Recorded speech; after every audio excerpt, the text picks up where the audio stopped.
Every time a conquering Roman general led a procession of triumph, there was a little boy, specifically with the task to whisper into his ear, "Sic transit gloria mundi, this too shall pass." Mr. President, this too shall pass, you too shall pass. Not soon enough! Not soon enough! Not soon enough.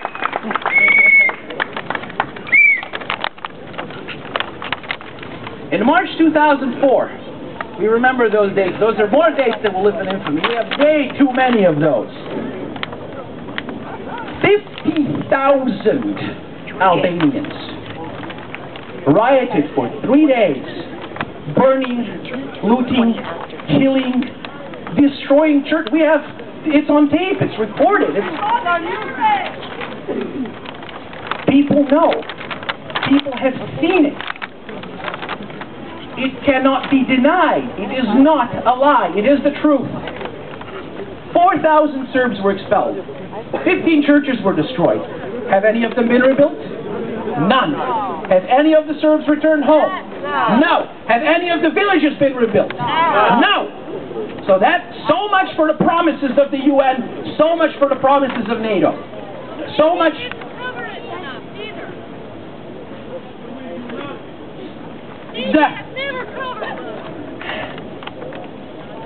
NATO troops that were supposed to protect people fled like frightened rabbits.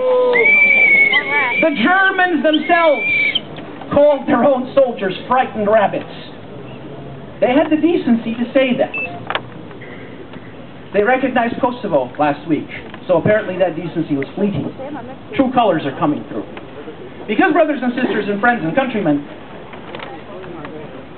over the past week, we've seen the true face of many people in the world and in Serbia itself. The true faces of the people came out. All of the lies, all of the deceptions, all of the deceits that have accumulated over the past 2 decades fell away in one fell swoop. Just like in 1389. It was a day of truth. This was a week of truth. That everybody has shown exactly who they are. And we should be aware of that.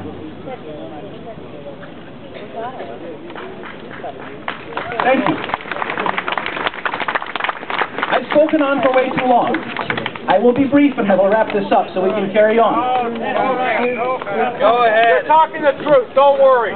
The current Prime Minister, I say this in quotes if I could, is the leader of the terrorist KLA. Who?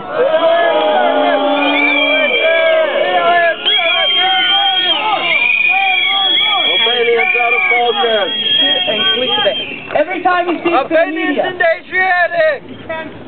every time he talks to the media, he promises tolerance and peace and human rights and democracy. We have seen his tolerance in action. We have seen his respect for human rights. We have seen the severed heads of our countrymen, the burned churches, the looted buildings. We have seen his democracy, and we're saying, no thank you.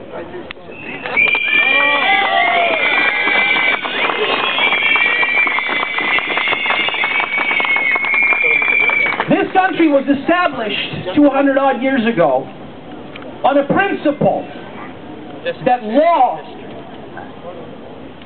will be stronger than force. This is the very foundation of the United States of America. What happened last week was the destruction of that foundation.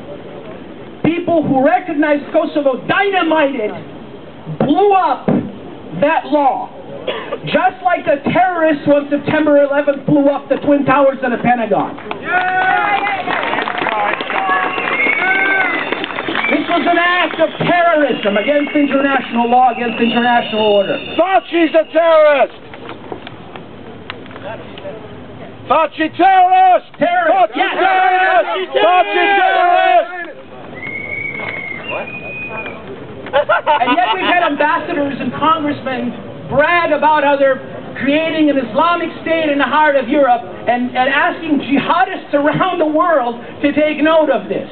What is wrong with this picture, people? Everything. We live in a world turned upside down. Help us set it right. This is what I'm asking the American people today.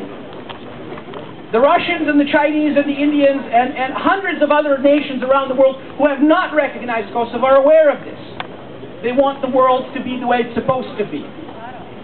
We need to persuade the others to set it right.